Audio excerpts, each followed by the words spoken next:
자, 이제 표현들이 마지막 개별 유형인데 그 개별 유형을 보기 전에 자, 일단 대부분의 일단 수험생들이 제일 표현될 힘들어 하기 때문에 자, 다시 한번 표현들이 파트에서 반드시 우리가 내 것으로 해야 될 파트를 한번 검토하고 갑니다. 233페이지.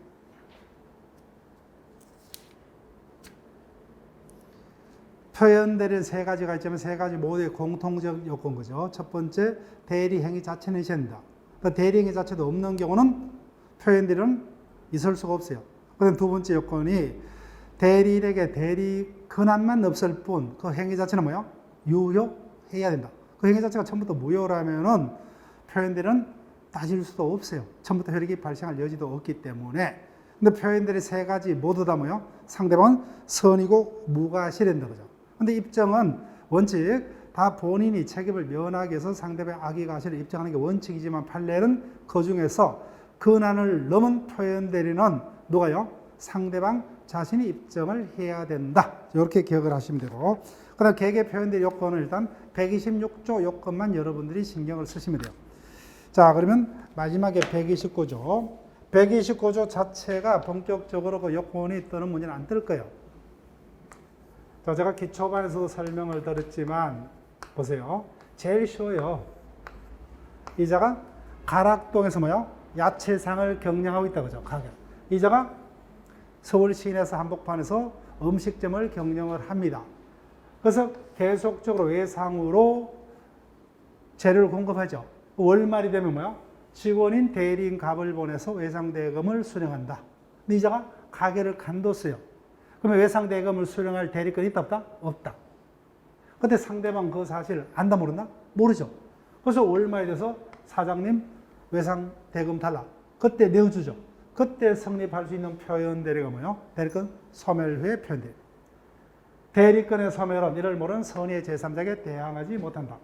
그러나 제3자가 가실로 해서 그 사실을 알지 못한 때는 그러하지 않다. 즉 상대방은 선이고 무과시 되죠. 자, 의의는 설명드렸고 요건 예전에는 대리권한이 있었지만 지금 뭐야? 권한이 소멸했다 그죠? 처음부터 대리권이 없었던 자에게는 대리권 소멸 후에 이 같은 단어가 있을 수 없죠. 그다음 두 번째, 종전에 가지고 있는 범위 내에서 대리 행위를 해야 한다. 그 범위를 넘었다면 뭐야? 금방 봤던 권한을 넘는 표현대가 성립한다. 상대방은 선의 무과시 되죠. 누가 입증합니까? 책임을 면하고자 하는 본인. 상대방 자신이 입증하는 것은 뭐밖에 없어요? 126조만. 자, 적용 범위 임의대리, 법정대리 모두 복대리에도 그죠. 복대리도 다 되죠, 그죠? 예. 자, 그러면 지금부터 옵니다. 각각의 요건은 다 다르지만 성립하면 뭐요? 효과는 똑같아요. 자, 물어볼게요. 표현대리는 유권대리입니까? 무권대리요? 무권대리죠. 무권대리지만 잘못이 없는 상대방을 위해서 누가 책임을 져야 돼요? 본인이 그죠. 네. 그다음 본인의 책임을 줄 것이면 돼요. 즉 표현대리가 성립하면은 무권대리지만 본인은 책임을 거부 못하죠. 따라서 체크할게요. 본인은 뭐요? 표현대리 행위에 대해서 뭐요? 전적인 책임을 져야 됩니다. 성립하면 무조건 책임을 져요. 그래서 단골 질문이요.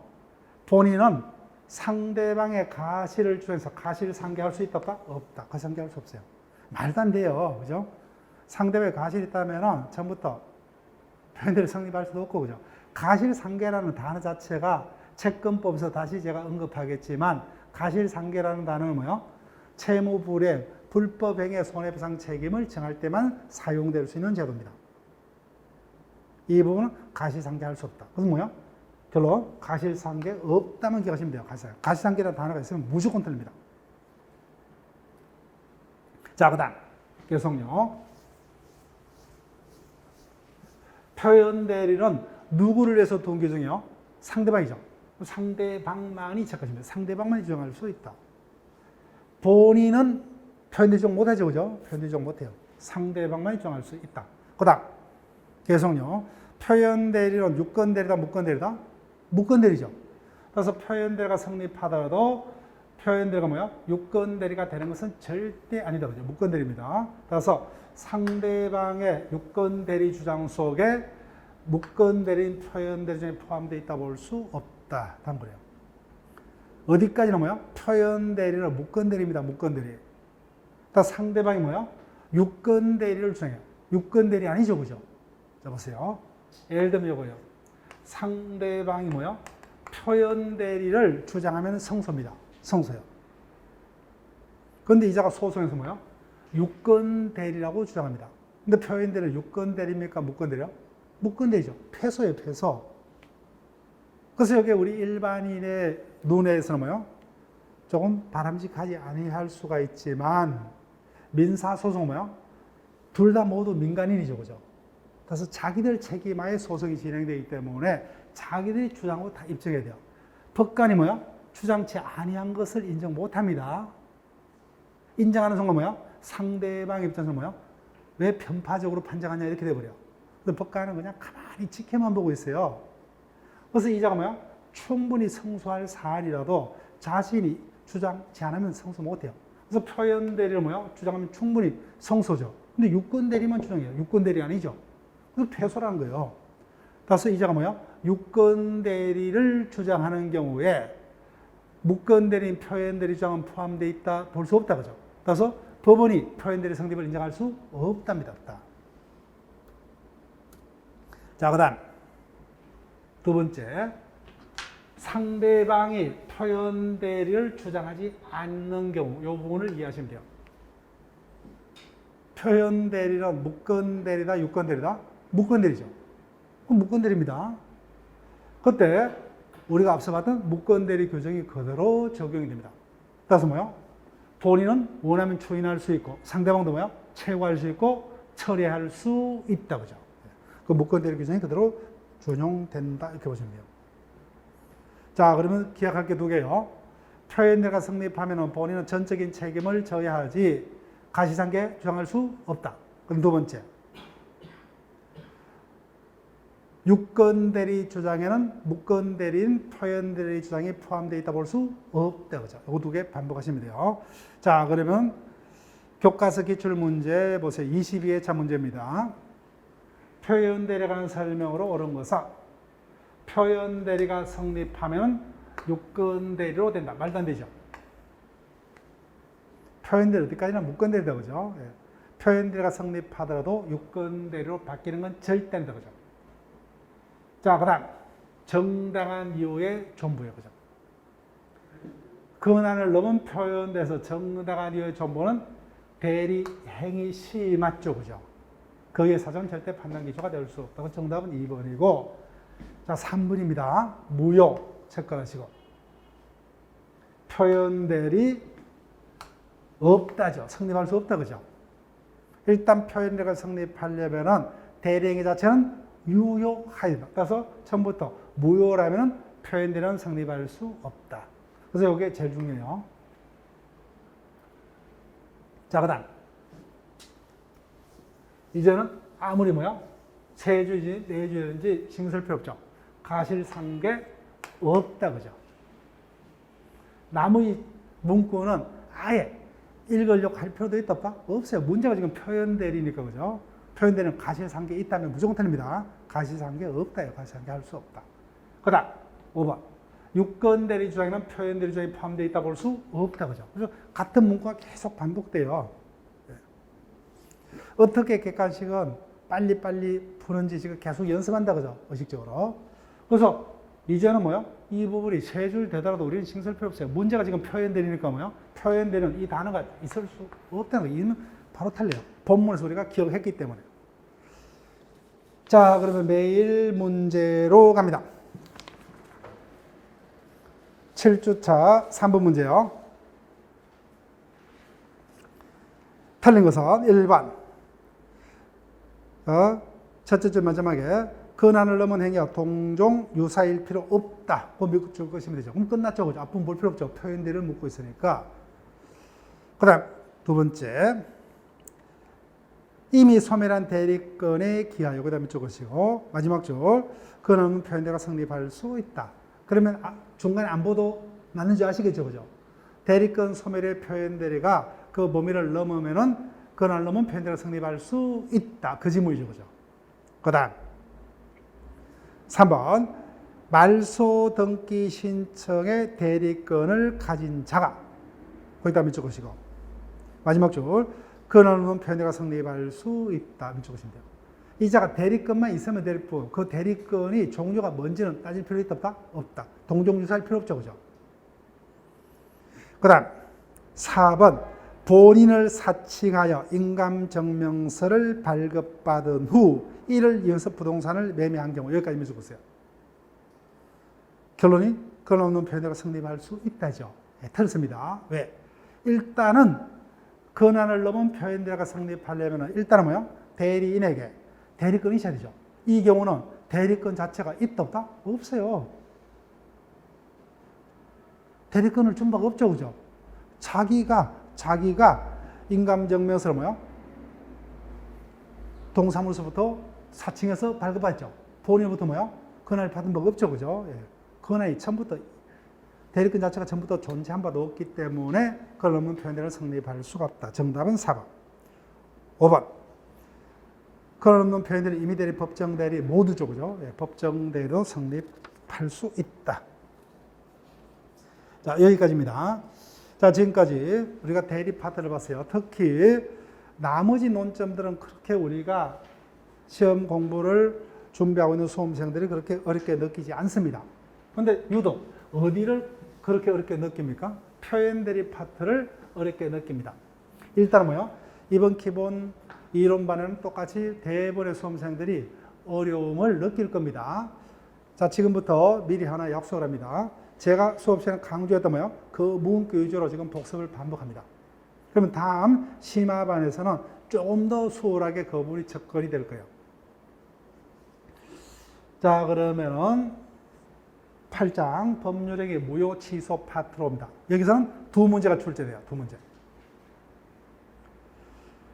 자, 이 부분은 대부분이 기존에 배웠던 내용의 복습의 의미를 담고 있어요.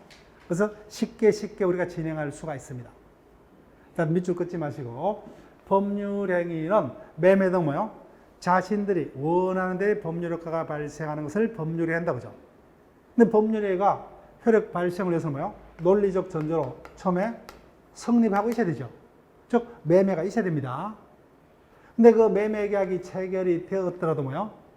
효력 발생을 해서는 다시 요건을 구별해야 되겠죠. 이런 뭐요? 유효 요건이란다 그죠. 따라서 성립조차 못한 경우는 유효, 무효는 판단할 수 있다 없다? 없다죠. 그죠. 그래서 대리행위 자체도 없는 경우는 표현대리는 성립할 수가 없죠. 똑같은 논리요. 매매 등 법률행위가 뭐요? 존재하고 있어야만 그 매매가 뭐요? 계약 내역에 따라서 유효하냐, 무효이냐, 취소할 수 있냐를 판단할 수 있다. 자, 그러면 볼게요. 민법의 규정 파트부터는 뭐요? 밑줄은 긋지 마시고 일단은 뭐요? 법률행위가 유효하게 성립하려면 뭐요? 일단 성립해야 되죠. 그 다음에 성립했다 해서 다 효력 발생이 있는 것이 아니라 다시 효력 발생에 필요한 유효권을 구비해야 되죠. 이 요건이 모두 구비해야 된다. 성립 요건을 구비치 못한 경우 뭐요? 불성립이죠. 그때는 무효 취소는 판단할 수도 없다 그죠. 그래서 성립했다 할지라도 그 매매 계약 내용들을 유효하려면 우리가 지금까지 배웠던 유효권을 구비를 해야 된다 그죠. 자, 그러면 여기서 우리가 기억할 것은 이 부분만 어느 정도 체크할게요. 그래서 법률 행위가 성립했다 할지라도 유효 요건을 구비치 못하면 뭐요? 무효 아니면 취소가 되죠. 그죠? 그러면 어떠한 유효권을 헌결했을 때 무효로 하고 어떠한 유효권을 헌결했을 때 취소할 수 있는 것으로 할 것이냐. 누가 정합니까? 법에서 정한다. 그죠? 입법 정책의 문제다. 그 부분 확인하고 넘어가시면 돼요. 자, 지금부터요. 그러면은 가불간에 토지 매매 계약이 있었습니다. 근데 그 매매 계약이 무효라고 판단됐다면 뭐요? 어떻게 되느냐? 처음부터 매매 계약은 있었지만 그에 따른 어떠한 효과도 발생할 수 없죠. 근데 취소라는 뭐요? 일단은 뭐요? 그 매매는 무효다, 유효다? 유효죠. 다만 취소권자가 뭐예요? 취소하면 처음부터 소급해서 뭐가 된다 그죠? 자, 그다음 주장자 체크하시고, 자, 무효는 뭐예요? 누구나 주장할 수 있다고 생각하시면 돼요. 무효는 누구나 주장할 수 있죠. 그래서 우리가 첫째 주에 배웠던 거, 자기 스스로 강행법규 위반 행위를 한 자일지라도 무효를 주장할 수 있으므로 그 무효 주장은 신의적 위반이 될 수 있다 없다? 없다죠. 예. 무효는 누구나 주장할 수 있으므로. 그 다음에요, 무효는 누구에게나 무효죠. 누구에게나 무효로 대항할 수 있다. 자, 근데 이미 우리가 의사표시 파트에서 배웠어요. 선의의 제3자에게 무효로 대항할 수 없는 게 딱 두 가지죠. 뭡니까? 비진의 표시가 애적으로 무효인 경우. 그 다음 뭐야? 허위 표시 무효다. 그죠? 나머지는 뭐야? 누구에게나. 그 다음에 취소요. 취소는 누구만이? 취소권자만이 취소할 수 있다. 그죠? 그 다음 취소 사유는 좀 이따 확인하겠지만 제한 능력, 착오, 사기, 강박이다. 그죠? 그 중에 착오, 사기, 강박은 취소는 선의 제3자에게는 대항하지 못한다. 제한 능력을 위한 취소는 누구에게나 대항할 수 있다. 그죠? 요 부분, 무효는 누구나. 자, 그 다음. 무효요. 손대지 마시고. 초인할 수가 있느냐? 무효는 뭐요? 끝끝내 무효입니다. 초인하더라도 뭐요? 무효가 유효로 될 수 없죠. 그죠? 초인하도 혈액이 생기지 않는다. 그런데 취소는 뭐요? 추후에 인정해버리면 취소권 포기죠. 더 이상 취소할 수 없다. 그죠? 그래서 더 이상 취소할 수 없는 법률행위로 확정이 됩니다. 그 다음, 무효는 언제까지나 무효다. 그죠? 언제까지나. 근데 취소는 뭐요? 취소권자만이 취소할 수 있으므로 상대방을 보호하기 위해서 뭐요? 일정한 기간까지만 취소할 수 있다. 따라서 그 기간이 지나면 더 이상 취소할 수 없다. 그죠? 그 기간이 지나면 취소권자의 취소권이 소멸합니다. 자, 그러면 지금까지 우리가 배웠던 어떠한 행위가 무효가 되고 뭐요? 어떠한 행위가 취소할 수 있는 행위인지를 교과서 우리 배운 순서대로 쭉 모아뒀습니다. 자, 그 중에서 쭉 누구에게나 무효, 그죠?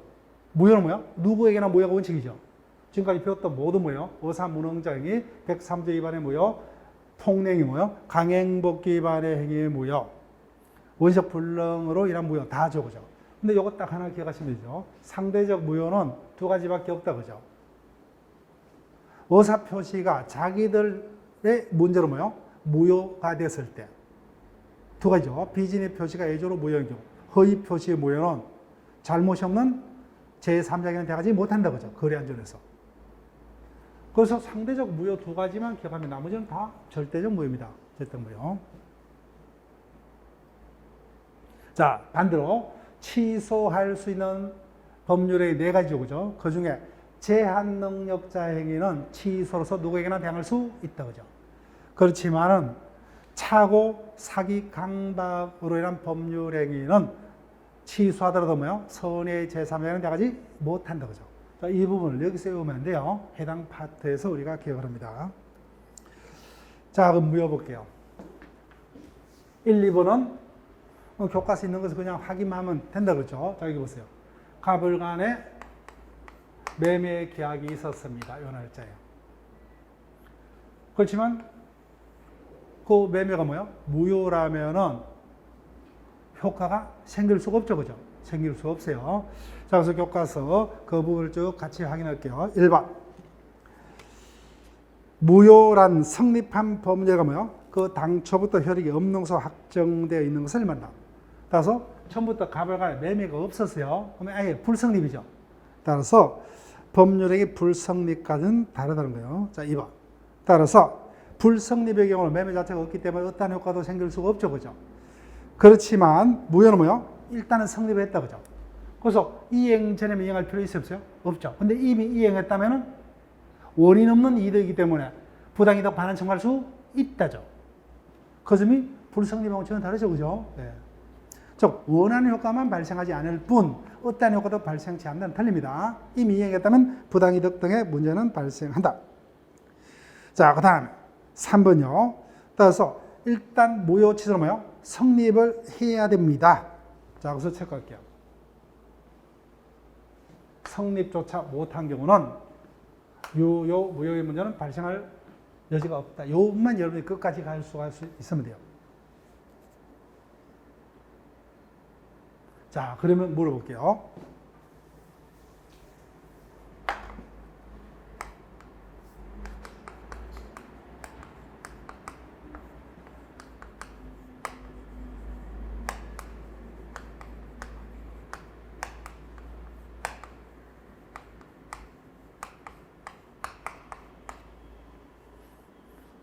자, 답은 아니었지만 비슷한 질문화된 적이 있어요. 상당히 어려워요. 옵니까, X입니까? 금방 설명했기 때문에 찾아낼 수 있어야 돼요. O다, X다? X요. 이건 뭡니까? 혼이 있었다, 없었다? 없었어요. 혼인은 언제 성립해요? 신고. 혼인 자체가 없어요. 그러니까 뭐야? 그 혼이 유효다, 무효다는 있을 수 있다, 없다? 없다. 요 질문에. 일단 유효, 무효가 성립하기 전에는 법률행위 자체가 존재돼요. 일단 법률행위 자체가 존재치도 아니한 경우 뭐야? 유효, 무효는 있을 수 없다.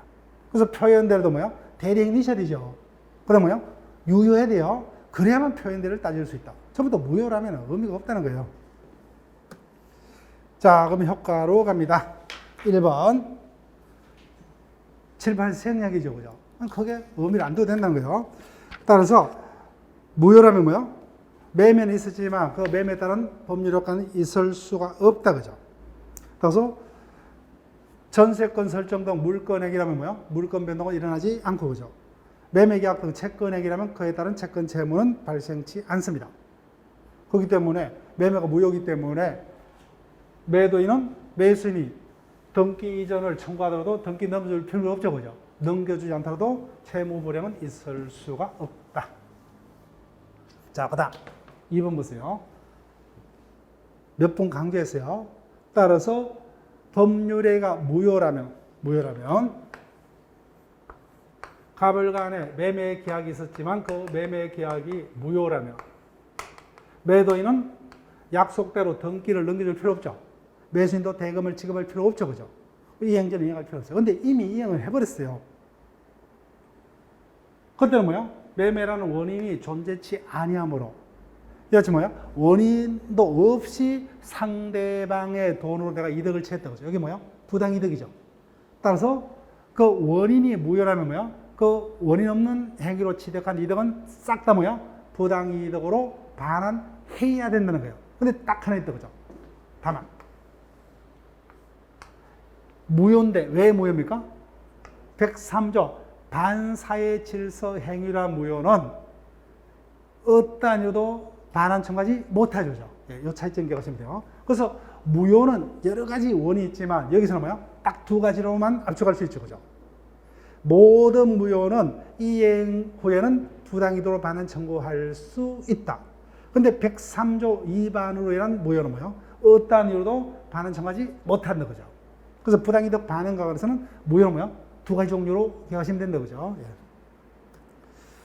자, 그래서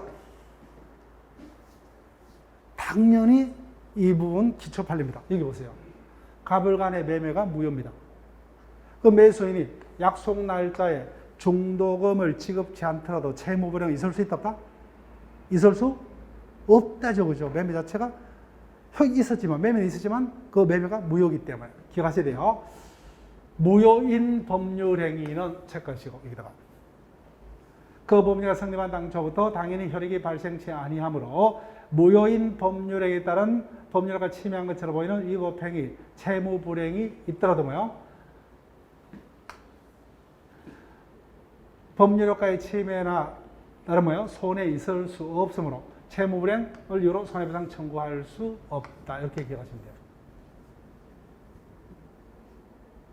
매매 자체가 무효라면은 매수인이 그 계약 내용대로 중도금 등을 지급치 않더라도 뭐요? 채무불이행 성립 못하죠. 채무불이행이 성립하지 않기 때문에 매도인은 뭐요?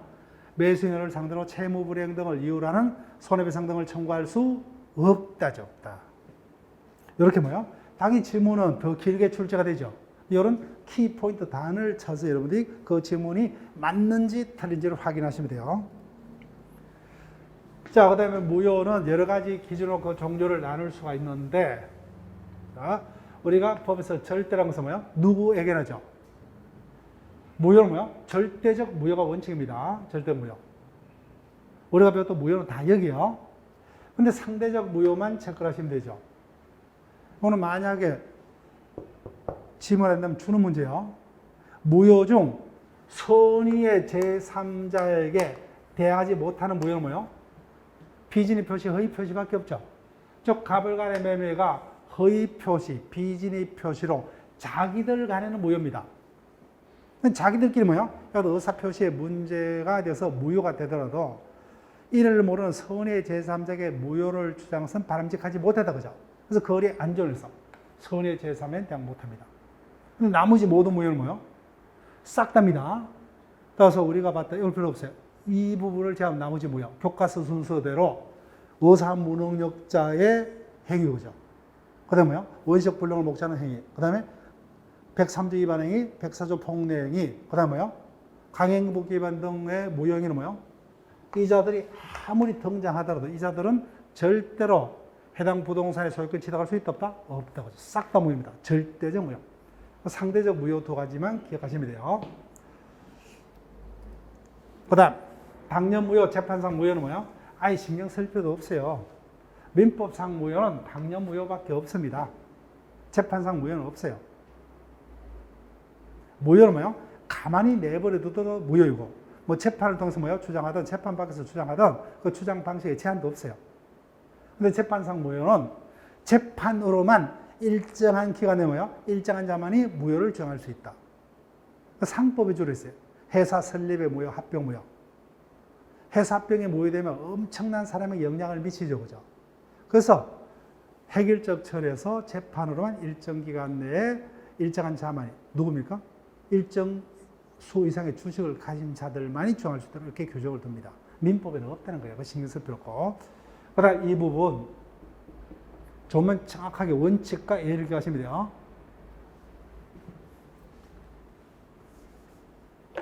갑을 간에 건물 매매가 있었다, 그죠? 근데 건물 매매지만 실질적으로 뭐요? 대지와 건물을 동시에 사고 팔았겠죠, 그죠? 그때 법률에 한꺼번에 2개 이상이 한꺼번에 있었죠. 그 중에 이 전부가 무효인 것은 뭐예요? 전부 무효. 근데 건물만이 손실됐죠. 이런 뭐예요? 일부 무효랍니다. 자, 좀 볼게요. 법률행위 일부가 무효했을 때 뭐예요? 그 전부를 무효로 한다, 그죠? 저 원칙이죠, 그죠? 원칙은 전부를 무효로 합니다. 그러나 그 무효 부분이 없었더라도 뭐예요? 법률행위를 했을 것으로 인정될 때는 나머지 부분은 무효로 되지 않는다. 나머지 부분은 유효죠. 여기 일부 무효하는 법리죠. 즉 법률행위가 뭐야? 일부만이 무효인 경우는 원칙적으로 뭐야? 그 일부만이 무효가 아니라 뭐야? 나머지 부분까지 뭐야? 전부를 무효로 하는 게 원칙이다, 그죠? 그래서 매적으로 그 무효 부분이 없었다 하더라도 나머지 부분의 법률행위를 했을 것으로 인정될 때는 뭐예요? 그때는 나머지 부분은 무효가 아니라 뭐예요? 유효로 남는다, 그죠? 이를 일부 무효의 법리라 한다. 자, 원칙과 이해관계를 쭉 기억을 순서대로 한번 정확히 기억하시면 돼요. 자, 그럼 쭉 설명드리고 하나 체크하고서 뭐예요? 일부 무효의 니은요. 일부 무효를 규정하고 있는 137조 뭐예요? 당연히 임의 규정이다, 그죠? 예, 자신들의 합의로 달리 할 수 있다. 자, 그래서 밑에 판례는 일단 이번에 잘 넘어갈게요. 아직 출제된 건 없어요. 네.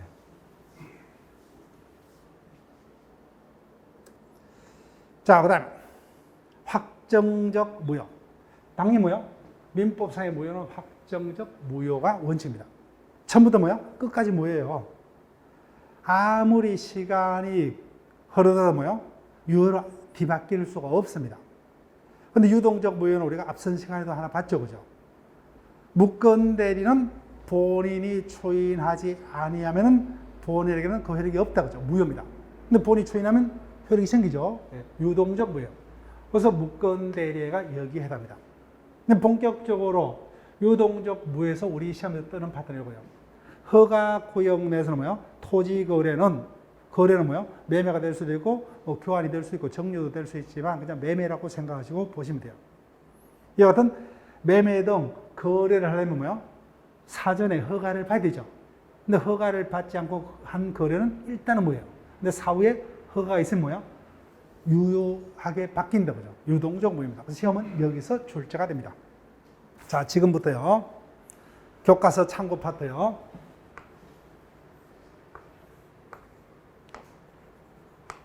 가불간에 토지 매매가 있었습니다. 근데 해당 토지가 뭐예요? 허가구역 내에 있다. 근데 허가구역 내에 존재하는 토지는 허가 전에 사전에 간헐간청에 거래 허가를 받아야만 된다 그죠. 근데 허가 받지 않고 자기들끼리 뭐야? 계약만 먼저 체결하고 사후에 허가 받자. 이렇게 약속한 상태에서 계약을 먼저 했다 그죠. 이 경우 계약은 무효입니다. 다만 자신들의 합의 내용대로 사후에 허가를 받으면 소급에서 뭐야? 유효로 된다 그죠. 이를 유동적 무효를 합니다. 자, 뭐 여기까지 설명드렸어요. 자, 지금부터요. 허가 전에 거래 계약의 효력 미줄 것이고. 그래서 제목만 미줄 거면 돼요. 일단은 가불간에 토지 매매는 있었지만 허가 전입니다. 허가 전이기 때문에 그 매매는 유효다 무효다? 무효죠. 무효입니다. 그래서 계약 이행 청구 불가 제목 밑줄 것이고. 무효이기 때문에 매도인은 매수인에게 대금 이행을 청구할 수 있다 없다? 없죠. 그죠? 매수인도 매도인에게 이전 등기 청구 못하죠. 계약 이행 청구 못합니다. 자, 그래서 이 부분 뭐예요? 아직 출제된 거 없기 때문에 이번 회차는 넘어갈게요. 이번 회차는 심화반에서 설명드립니다. 만약에 출제된다면은 우리가 뭐예요? 이 부분이 25회차 출제됐다면 틀리달라는 의미예요. 근데 우리는 맞출 겁니다. 근데 일단 기본 이론에서 생략해요. 일단 계약은 무효이므로 유효함을 전제로 하는 뭐예요? 이행 청구는 할 수 없다죠. 자, 그다음 두 번째 제목 먼저 볼게요. 계약 해제 또는 손해배상 청구 불가. 그래서 당연히 허가구역 내에 매매일자도 당일날 뭐야? 계약금 지급을 했겠고 수차에 걸쳐서 중도금을 지급하기로 약정을 했겠죠. 근데 매수인이 중도금을 지급하지 않습니다. 지급치 않더라도 가불간의 매매는 일단 유효다 무효다? 무효죠. 무효이기 때문에 채무 불이행은 성립한다는다? 안 하죠. 그렇기 때문에 매도인 갑은 채무 불이행으로서 계약을 해지할 수 있다 없다? 없다 그죠. 채무 불이행 자체가 있을 수 없기 때문에. 따라서 채무 불이행을 이유로 하면 뭐요? 계약 해제 또는 그에 따라 뭐요? 손해배상을 청구하지 못한다 그죠. 따라서 채무 불이행을 위한 계약 해제나 손해배상을 청구할 수 없다. 제목만 밑줄 것이고. 그다음 3번 제목 밑줄 볼게요. 계약금 등의 반환 청구 불가. 이와 같은 허가구역 내 계약자도 뭐요? 계약 당일날 계약금, 그 다음 뭐요? 약속한 날짜 중도금 등을 일부 이미 지급했어요. 그렇지만 계약은 무효죠. 그때 매수인이 뭐요? 무효란 이유로 매도인 갑에게 지급받은 계약금, 중도금 등을 부당이득으로 돌려달라 청구할 수 있다 없다? 없답니다. 여러분 출제됐어요. 그죠? 왜 부당이득 반환 청구 못하느냐? 이미 자기들은 뭐요? 허가 전에는 계약이 무효임을 알고 있다, 모르고 있다? 알고 있죠. 알고 있으면서 사후에 우리 협력해서 허가를 받자. 이렇게 약속한 상태죠. 그래서 노력도 다 해보지 아니한 채로 뭐요? 일단은 무효란 이유로 부당이득 반환 청구할 수 없다. 그래서 부당이득 반환 청구하지 못한다요. 따라서 당사자는 계약이 사후에 완성이 될 수 있도록 서로 협력할 의무가 있으므로 뭐요? 언제는요? 유동적 무효 상태에서는 그래 생각하시면 돼요. 유동적 무효 상태에서 뭐요? 이미 지급한 계약금 등은 뭐요? 반환 청구하지 못한다죠. 그죠? 자, 그러면 언제는요? 확정적 무효가 됐다. 그죠? 확정적 무효가 됐을 때는 그때는 계약이 확정적으로 무효됐기 때문에 그때는 이미 지급한 계약금 등은 반환 청구해야 되겠죠. 그죠? 여기까지는 당불입니다. 자, 그 다음에 이 부분은 당연한 거예요. 이것도 허가 구역 내 거래 계약이 뭐요?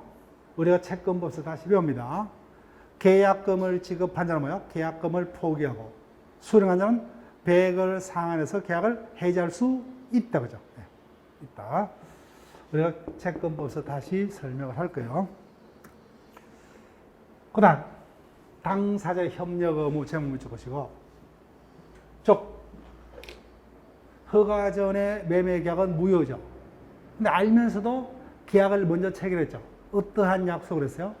계약을 먼저 체결하고, 우리가 뭐야? 나중에 허가를 받죠. 그죠? 그럼 약속대로 뭐요? 쌍방은 허가 신청 절차에 협력할 의무가 있죠. 공동으로 신청해야 되기 때문에. 근데 일방이 협력 안 해요. 그러면 뭐야? 협력치 않는 타방을 상대로 뭐야? 당사자는 소송을 통해서 협력 의무 이행을 신청할 수 있다. 그죠? 있다. 자, 이 부분도 이번에 차는 넘어갑니다. 네, 넘어가고. 이게 출제 안 됐어요. 여기까지만 기억하시고. 자, 그 다음. 2번. 여기다가 종료 표시하시고. 근데 이 부분이 우리 시험에서 뭐예요? 얼핏 출제가 됐지만 아직까지 본격적으로 답은 된 바 없어요. 근데 이 부분이 출제가 될 수 있습니다. 근데 아직까지 100% 이해가 안 돼요. 왜요?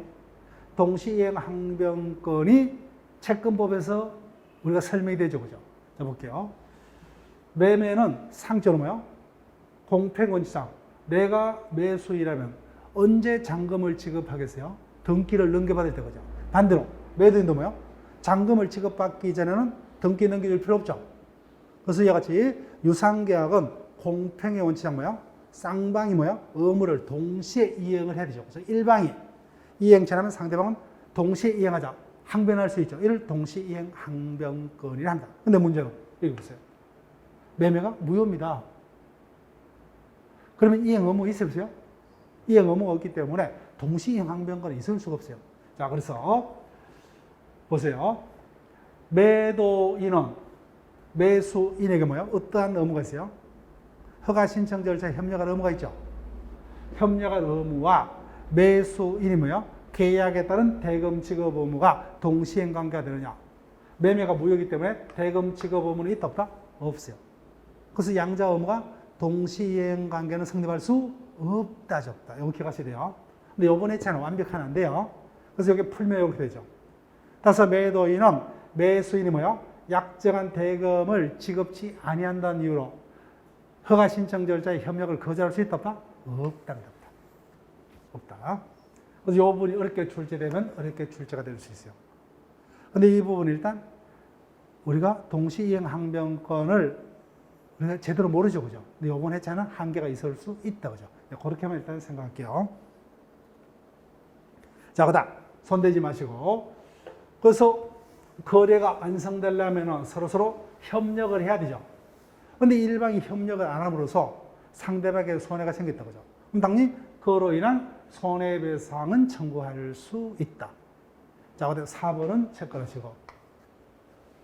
4번은 당연히 우리 시험에도 출제가 되었고 여러 차례 답이 됐어요. 자, 볼게요.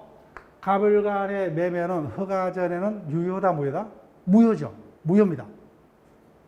무효. 무효이기 때문에 우리가 채권법에서 다시 배우겠지만 해제는 뭐예요? 일단은 해제 전에는 계약은 유효입니다. 유효. 근데 채무자가 뭐예요? 채무를 불이행 등을 함으로써 해제권자가 뭐예요? 일방적으로 해제하면 그로 인해서 뭐예요? 계약이 소급해서 비로소 무효됩니다. 그래서 해제권자가 해제하기 전까지는 계약은 유효예요. 근데 이 경우는 계약이 유효다, 무효다? 무효예요. 그렇기 때문에 해제는 있을 수 없죠. 그 해제 없다는 거예요. 따라서 허가 신청 절차의 협력 의무 위반을 이유로 계약은 해제할 수가 없어요. 그래서 우리가 유동적 무효 파트는 뭐야? 해제는 있다면 틀려요. 해제는 없다. 해제할 수 없어요. 할 수 있는 것은 뭐야? 계약금을 지급한 자는 계약금을 포기하고 그죠. 수령한 자는 배액을 사해서 약정 해제한 것밖에 없어요. 나머지는 해제라는 문구가 있을 수가 없어요. 계약이 해지할 계약이 없습니다. 계약 자체가 허가제는 무효이기 때문에. 자, 그 다음부터는 손대지 마세요. 이와 같은 허가 구역 내 매매 등 거래 계약일지도 뭐요? 지금까지 우리가 배웠습니다. 비진입 표시, 허위 표시 착오 등 의사 표시에 불일치가 있거나 뭐요? 그 사기 강박 등에 있는 하자에 있는 의사 표시라면은 이를 뭐요? 무효 취소할 수 있다, 그죠? 그럼 무효 취소해버리면 뭐요? 처음부터 무효가 돼버리죠. 확정적 무효가 되기 때문에 그때는 허가 신청 절차에 응할 필요도 없다, 그죠? 역시 허가구역 내 거래 계약일지라도 허위 표시, 착오, 사기, 강박 등서 무효 취소할 수 있다. 그 다음 체크할게요. 물권법에서 다시 합니다. 중간 생략 등기는 원칙 판례하면 유효입니다. 그렇지만 허가구역 내 중간 생략 등기는 뭐요? 무효입니다. 무효. 일단 여기서는 이 정도만요. 이 정도만. 자, 그 다음 확정적 무효. 그래서 열심히 노력했어요. 근데 종국적으로 뭐야? 관할관청에서 허가를 안 해줬다, 그죠? 그러면 확정적 무효됩니다. 이게 중요한 게 아니라 지금부터요. 체크할게요. 일방 또는 상방이 뭐야? 허가 신청 절차의 협력 이행 의무행 것을 명백히 한 경우. 처음에는 우리 노력해서 허가받자 이렇게 약속했죠. 근데 일방 또는 상방이 뭐야? 나중에 뒤돌아서서 없던 걸로 하죠, 그죠? 명백히 이행 거절의 의사를 표시했다, 그죠? 그때는 확정적 무효가 됩니다. 그다음 또 하나요. 어떤 경우에만 유동적 무효입니까? 사후 허가를 조건으로 계약을 먼저 체결한 거죠. 근데 처음부터 뭐요? 처음부터 허가를 배제 내지 잠탈하기 위해서 계약을 체결했다, 그죠? 그때는 처음부터 확정적 무효됩니다. 자, 그 다음. 손대지 마세요. 이미 압니다. 무효. 무효는 특정한 자만이 주장합니까? 누구나 주장해요? 누구나, 그죠? 누구나. 그래서 거래 계약이 무효가 됐어요. 그에 기책 사유 있는 자라도 무효가 됐다면 무효는 당연히 주장할 수 있다, 없다? 있다. 주장하더라도 실수 기반이 될 수 없다, 그죠? 무효는 누구나 주장할 수 있으므로 그렇게 됩니다. 자, 그 다음에 확정적 유효. 그래서 자신들의 계획대로 허가를 받았죠. 허가를 받으면 그때부터입니까? 소급이요? 소급에서 유효가 되죠. 자, 이해만 하시면 돼요. 근데 허가 전일지라도 뭐요? 허가구역 지정이 해제되거나 그 지정기간이 만료가 됐음에도 불구하고 재지정이 없다, 그죠? 그때는 투기 지역으로부터 풀렸죠. 그때는 허가 받을 필요도 없이 뭐야? 그때부터는 확정적 유효로 바뀐다, 그죠? 확정적 유효로 바뀝니다. 자, 그러면은 기출 문제를 통해서 어떠한 지문이 있든지 확인해 볼게요. 이런 지문들로 앞으로 반복될 거예요. 지금도 수업은 했지만 완벽하게 이 지문이 뭐예요? 자유롭게 정답을 못 찾죠, 그죠? 언제 찾을 수 있어요? 시험 당일날, 그죠? 이런 지문이 뜬다는 것을 우리가 사전에 눈으로 확인하고 그에 맞춰서 수업 시간에 신경을 써서 뭐예요? 공부하고 복습을 해달라는 그런 의미로 미리 문제를 확인한 겁니다. 자, 볼게요. 허가구역 내에 갑이 자신의 액수 토지를 을에게 매도한 계약을 체결했다. 틀린 것은 허가 전 체크하시면요. 매매 대금 지급 청구할 수 있다, 없다? 없죠. 바로 끝났죠, 그죠? 허가 전에는 계약이 무효이므로 상대방에게 이행 청구할 수 없다죠, 그죠? 정답 바로 1번이요. 자, 그다음 2번. 금방 봤죠? 유동적 무효 상태에서 허가구역 지정이 해제가 된다, 그죠? 그러면 뭐예요? 이제는 유동적 무효가 아니라 확정적 유효로, 그죠? 그 다음에 3번. 금방 봤죠? 이행 거절의 의사를 명백히, 그죠? 그때는 유동적 무효가 아니라 확정적 무효. 키포인트 단을 찾는 겁니다. 여기서는 4번이 제일 중요합니다. 협력 의무를 이행치 안 했음을 이유로 계약을 해지할 수는 없다, 그죠? 예, 제일 중요해요. 갑은 을이 매매 계약이 효력이 완성되도록 협력 의무를 이행치 안 했음으로 계약을 해지할 수는 없죠, 그죠? 일단 계약이 무효이기 때문에 해지할 계약이 없어요. 따라서 협력 의무 불이행을 이유로 계약을 해지하지는 못한다. 여기서는 제일 어려운 질문이에요. 그 다음 유동적 무효 상태에서는 부당이득 반환 청구할 수 없다. 그죠? 그 설명을 듣고 뭐요? 이해를 했다면은 이제는 중간에 어떤 단어들은 생략하고 뭐요? 키포인트. 유동적 무효 상태에서는 이미 지급한 중도금 등을 부당이득 반환 청구 못한다. 언제만요? 확정 무효됐어요. 이렇게 녹여서 찾는 연습만 하시면 돼요. 설명은 제가 충분히 하지 뭐요? 앞으로 복습할 때는 그다음에 뭐요? 문제에서 지문 찾을 때는 이렇게 핵심적인 단어 위주로 찾는 연습을 뭐요? 계속적으로 하셔야 돼요. 그래야만 실수가 없습니다. 자, 그러면 매일 문제를 가볼게요.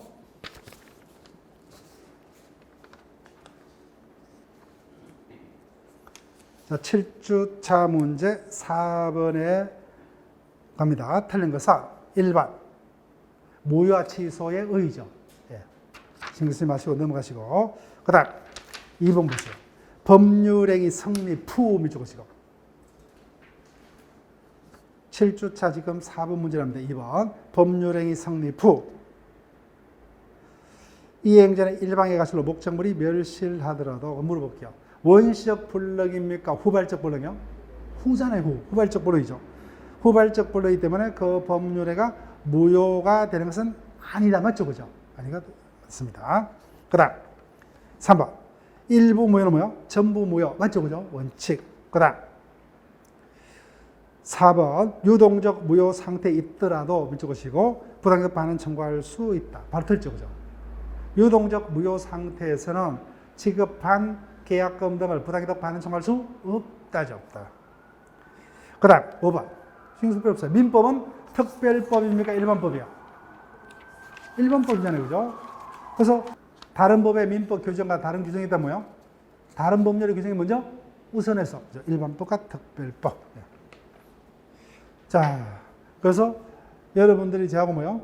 교과서 기출 문제를 풀든지 그다음 뭐요? 매일 문제를 풀든지 간에 항상 제가 핵심적인 단어를 지금 체크를 하고 있어요.